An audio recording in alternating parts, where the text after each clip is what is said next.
Assalamualaikum warahmatullahi wabarakatuh. Bertemu lagi di channel Belajar Hukum. Nah, kali ini kita mau membahas pemotongan gaji seorang pegawai, apakah bisa langsung atau tidak. Nah, jadi ini kami angkat atau kami bahas tema ini karena kami mendapati beberapa pertanyaan dari masyarakat atau dari pendengar YouTube kami bahwa pada faktualnya terdapat beberapa perusahaan itu melakukan pemotongan gaji secara langsung tanpa pemberitahuan kepada pekerjanya untuk hal-hal tertentu. Nah, apakah hal itu diperbolehkan atau tidak? Nah, kita akan bahas di sini, ya.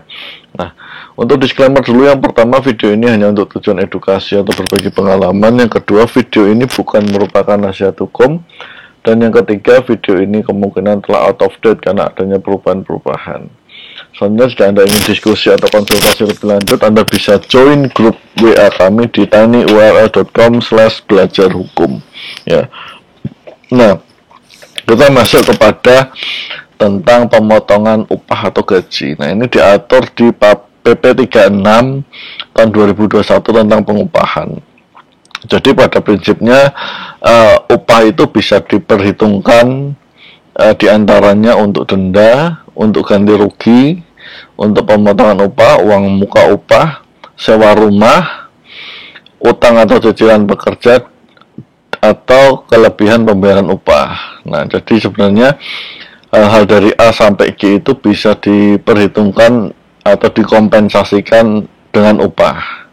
Nah, hanya saja untuk melakukan kompensasi itu harus diatur atau dituangkan terlebih dahulu dalam perjanjian kerja, peraturan perusahaan atau perjanjian kerja bersama. Nah, jadi tidak bisa serta-merta apabila tidak ada kesepakatan atau tidak ada tertulis dalam PKPP atau PKB, pengusaha melakukan pemotongan atau bendahara melakukan pemotongan atau juru bayarnya melakukan pemotongan, ya. Jadi tidak bisa.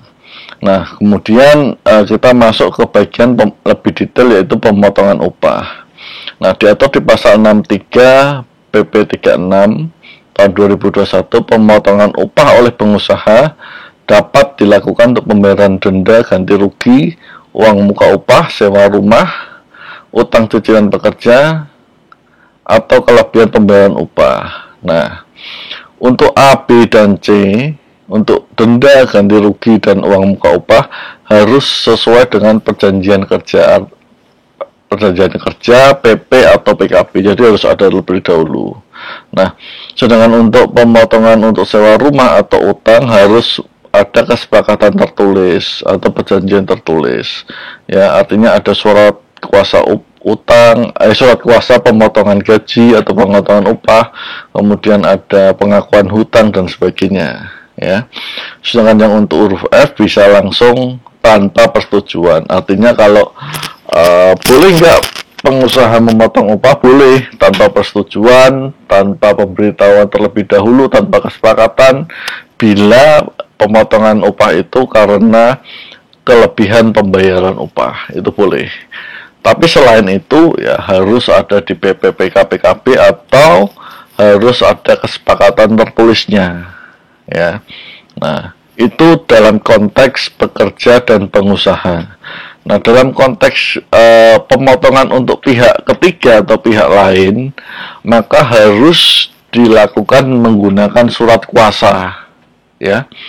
Surat kuasa itu wajib, ya. Jadi surat kuasa dari pekerja atau buruh yang meminta atau memberikan kuasa kepada pembayar gaji atau pengusaha atau mungkin juru bayar atau bendahara atau bagian pembayaran gaji, ya, untuk memotong upah buruh kepada pihak lain atau pihak ketiga. Nah, pihak ketiga ini banyak, bisa jadi kepada serikat pekerja atau serikat karyawan, itu harus ada surat kuasanya.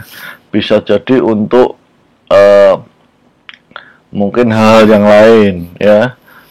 Mungkin iuran bulanan dari setiap unit kerja, itu juga harus ada surat kuasanya. Jadi nggak bisa cuman sepihak memberitahukan saja. Jadi harus ada surat kuasanya atau harus ada persetujuan, ya. Nah, kalau untuk yang terkait dengan BPJS atau hal lain yang terkait dengan jaminan sosial, itu bisa langsung dilakukan oleh pengusaha karena sifatnya dari undang-undang langsung, ya. Nah, kemudian jumlah keseluruhan pemotongan upah paling banyak 50% dari setiap pembayaran upah yang diterima. Ya, ini jelas ya, jadi setiap pemotongan upah maksimum 50% saja. Tidak boleh lebih. Kenapa? Karena pasti akan mengganggu pendapatan dari si pekerja. Meskipun pekerja yang meminta, kadang kan pekerja berhutang ke bank A, bank C, bank D, atau mungkin berhutang kemanapun. Nah, itu tetap aturannya maksimum 50%, ya, seperti itu. Nah, jadi saya pikir itu, jadi sharing kali ini memang ada hal-hal yang diperbolehkan untuk dipotong pengusaha secara langsung tanpa pemberitahuan, tadi seperti BPJS, seperti kelebihan pembayaran upah itu boleh dipotong langsung tanpa persetujuan.